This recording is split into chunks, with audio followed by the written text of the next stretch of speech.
Hello guys, അപ്പം നമ്മുടെ പൊന്നൂസ് ഇതാ നിലാവത്ത് അഴിച്ചുവിട്ട കോഴിയെ പോലെ പോകുന്നുണ്ട് കേട്ടോ. വേറെ എങ്ങോട്ടുമില്ല, നമ്മുടെ തൊട്ടടുത്തുള്ള അമ്പലത്തിൽ ഉത്സവം കൊടിയേറുകയാണ് തോന്നുന്നത്. അപ്പം നമ്മളെല്ലാവരും കൂടി അങ്ങോട്ടാണ് പോകുന്നത്. നമ്മളെ വീട്ടിൽ നിന്ന് ജസ്റ്റ് ഒരു 10 മിനിറ്റ് ഇല്ല കേട്ടോ, നടക്കാനുള്ള ദൂരമേ ഉള്ളൂ കേട്ടോ. ചെറിയൊരു കയത്തോടാണ് അത് കാണുന്നത് കേട്ടോ. പിന്നെ ഇപ്പുറത്തെ സൈഡിലായിട്ട് കുറച്ച് പാടാട്ടോ, നെല്ലൊക്കെ നല്ല ഭംഗിയുണ്ട് കാണാൻ. രാത്രി ആവണം കേട്ടോ, ക്ലിയർ ഇല്ലാത്ത. അപ്പം നമ്മൾ എന്തായാലും അമ്പലത്തിൽ എത്തിയിട്ടുണ്ട്. നമ്മുടെ തനൂസ് പട്ടുപാടൊക്കെ ഇട്ടിട്ട് സുന്ദരി കുട്ടിയായിട്ടുണ്ട് കേട്ടോ. അതിൻ്റെ ഇടയിൽ അവൾ ഇവിടെ വന്നു കഴിഞ്ഞാൽ നേരെ കുളത്തിൻ്റെ അങ്ങോട്ട് കേട്ടോ ഫസ്റ്റ് പോവുക. അപ്പോൾ അവിടെ പോയിട്ടുണ്ട്. അതിൻ്റെ ഇടയിൽ അവളോട് ചെരുപ്പ് എവിടെ വയ്ക്കുമ്പോൾ ഞാൻ അവിടെ ഊരി വെച്ചിട്ടുണ്ട് എന്നാട്ടോ ഈ പറയണത് അവൾ.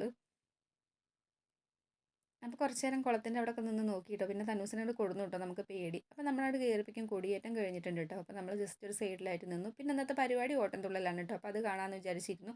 അതിൻ്റെ ഇടയിൽ തനൂസ് ചെറുതായിട്ടൊന്ന് തെറ്റിയിട്ടുണ്ട് കേട്ടോ. ആ കാണുന്നതാണ് ഈ എക്സ്പ്രഷൻസ്.